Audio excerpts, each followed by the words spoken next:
அரக்கோணம் மற்றும் நெமிலி பகுதிகளில் தண்ணீர் பந்தலை கைத்தறித்துறை அமைச்சர் காந்தி திறந்து வைத்தார். மக்களவைத் தேர்தல் தமிழகத்தில் ஒரே கட்டமாக கடந்த 19ஆம் தேதி நடந்து முடிந்தது. ஆனாலும் பல்வேறு மாநிலங்களில் தேர்தல் நடைபெற்றுக் கொண்டிருப்பதால் ஜூன் 4ஆம் தேதி வரை தேர்தல் நடத்தை விதிகள் அமலில் உள்ளது. இந்நிலையில் ராணிப்பேட்டை மாவட்ட தேர்தல் அலுவலரும் ஆட்சியருமான வளர்மதி உதவி தேர்தல் நடத்தும் அலுவலர்களுக்கு ஒரு உத்தரவை பிறப்பித்திருந்தார். அதில் தண்ணீர் பந்தல் திறக்கும் இடங்களில் கட்சிக் கொடிகள், பேனர், சின்னம் எதுவும் இருக்கக்கூடாது. அப்படி இருந்தால் அகற்றிவிட்டு போலீசில் புகார் தர வேண்டும் என்று தெரிவித்திருந்தார். இந்நிலையில் அரக்கோணம் மற்றும் நெமிலி பகுதிகளில் திமுக சார்பில் அமைக்கப்பட்டிருந்த தண்ணீர் பந்தலை திமுக கட்சிக் கொடிகள், பேனர்கள் எதுவும் வைக்கப்படாமல் கைத்தறித்துறை அமைச்சர் காந்தி திறந்து வைத்தார். இதைத் தொடர்ந்து பொதுமக்களுக்கு இளநீர், தர்பூசணி, வெள்ளரி பிஞ்சு, குளிர்பானங்கள் உள்ளிட்டவைகளை வழங்கினார். இந்த நிகழ்ச்சியில் திமுக நகர ஒன்றிய நிர்வாகிகள் கலந்து கொண்டனர். வாலாஜாபாத் அருகே மேய்ச்சலுக்கு சென்ற 9 பசுமாடுகள் மர்மமான முறையில் உயிரிழந்த சம்பவம் கிராம மக்களிடையே சோகத்தை ஏற்படுத்தியுள்ளது. காஞ்சிபுரம் மாவட்டம் வாலாஜாபாத் வட்டம் தென்னேரி கிராமத்தில் கால்நடைகள் மேய்ச்சலுக்கு சென்றுள்ளது. பின்னர் மேய்ச்சல் முடிந்து வீடு திரும்பிய கால்நடைகள் ஒன்றன் பின் ஒன்றாக மயங்கி விழுந்துள்ளது. மயங்கி விழுந்த மாடுகளுக்கு முதலுதவி செய்வதற்குள் சுமார் 9 மாடுகள் உயிரிழந்தது. சம்பவ இடத்தில் வாலாஜாபாத் வட்டாட்சியர் சதீஷ், வாலாஜாபாத் காவல் ஆய்வாளர் பிரபாகர் மற்றும் கால்நடை மருத்துவர்கள் விசாரணை மேற்கொண்டனர். இறந்த மாடுகளின் பிரேத பரிசோதனை மாதிரி சேகரிக்கப்பட்ட பின்பு உண்மை நிலவரம் தெரியவரும் என போலீசார் தெரிவித்தனர். பொன்னேரி அருகே மூடி வைக்கப்பட்டிருந்த தொழிற்சாலையில் திடீர் தீ விபத்து ஏற்பட்டதால் பரபரப்பு ஏற்பட்டது.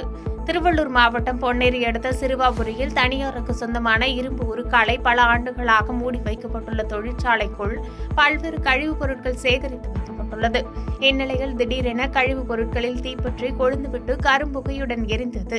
தீ விபத்து குறித்து அளிக்கப்பட்ட தகவலின் பேரில் பொன்னேரி, கும்மிடிப்பூண்டு தீயணைப்பு நிலையங்களிலிருந்து 2 வாகனங்களில் வந்த தீயணைப்பு வீரர்கள் தீயினை அணைக்கும் பணியில் ஈடுபட்டனர். பல ஆண்டுகளாக மூடப்பட்டுள்ள தொழிற்சாலை என்பதால் பராமரிப்பு பணிகள் மேற்கொள்ளும் தொழிலாளர்கள் மட்டுமே உள்ளதால் யாருக்கும் தீக்காயம் எதுவும் ஏற்படவில்லை எனவும் மின்கசிவு காரணமாக தீ விபத்து ஏற்பட்டுள்ளதாக காவல்துறை தரப்பில் தெரிவிக்கப்பட்டது. மொடக்குறிச்சி அருகே காவிரி ஆற்றில் மூழ்கி 2 இளைஞர்கள் பரிதாபமாக உயிரிழந்தனர். ஈரோடு மாவட்டம் மொடக்குறிச்சி அடுத்த சென்னியம்பாளையம் காந்திநகர் பகுதியைச் சேர்ந்த ரமேஷ், சங்கீதா தம்பதியின் 18 வயது மௌனிஷ் என்ற மகனும், அதே பகுதியைச் சேர்ந்த சுரேஷ்குமார், தங்கமணி என்பவரது 17 வயது மகன் கபீஷ் ஆகிய இருவரும் மொடக்குறிச்சி அருகே உள்ள கேட்டுப்புதூர் கருங்கரடு பகுதியில் உள்ள காவிரி ஆற்றின் கரையில் தென்னை மட்டை எடுப்பதற்காக சென்றுள்ளனர். அப்போது வெயில் அதிகமாக இருந்ததால் இருவரும் காவிரி ஆற்றில் குளித்துள்ளனர். அப்போது எதிர்பாராத விதமாக ஒருவர் பின் ஒருவராக நீரில் மூழ்கி பரிதாபமாக உயிரிழந்தனர். இதுகுறித்து தகவலின் அடிப்படையில் அங்கு சென்ற மொடக்குறிச்சி தீயணைப்பு துறையினர் மற்றும் போலீசார் பொதுமக்கள் உதவியுடன் காவிரி ஆற்றில் மூழ்கிய இருவரின் உடலை சுமார் 4 மணி நேர போராட்டத்திற்கு பிறகு மீட்டு ஈரோடு அரசு தலைமை மருத்துவமனைக்கு பிரேத பரிசோதனைக்காக அனுப்பி வைத்தனர். மேலும் சம்பவ இடத்தில் மொடக்குறிச்சி தாசில்தார் இளஞ்செழியன், மொடக்குறிச்சி இன்ஸ்பெக்டர் அனுராதா, எஸ்ஐக்கள் சிவகுமார், ராஜேந்திரன், சந்திரசேகர் ஆகியோர் நேரில் சென்று விசாரணை நடத்தினர். மேலும் இதுகுறித்து மொடக்குறிச்சி போலீசார் விசாரணை மேற்கொண்டு வருகின்றனர்.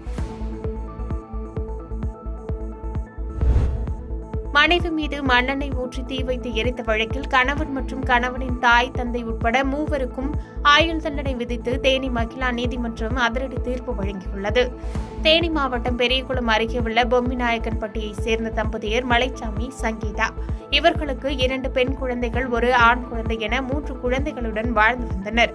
இந்த நிலையில் கணவன் மனைவிக்கு இடையே ஏற்பட்ட கருத்து வேறுபாடு காரணமாக மலைச்சாமி மனைவி சங்கீதாவை சந்தேகப்பட்டு தொடர்ந்து மதுபோதையில் சண்டையிட்டு வந்ததாகவும், கடந்த 2018ஆம் ஆண்டு மதுபோதையில் வந்த கணவர் மலைச்சாமி அவரது மனைவி சங்கீதாவை தனது தந்தை வீட்டிற்கு அழைத்து சென்று தந்தை ராமன் மற்றும் தாய் செல்வம் ஆகிய 3 சேர்ந்து கொடூரமாக தாக்கி வீட்டிலிருந்த மண்ணெண்ணெயை மனைவி சங்கீதா மீது ஊற்றி தீ வைத்ததாகவும், தீக்காயங்களுடன் சிகிச்சையில் இருந்த சங்கீதா மரண வாக்குமூலம் கொடுத்தார்.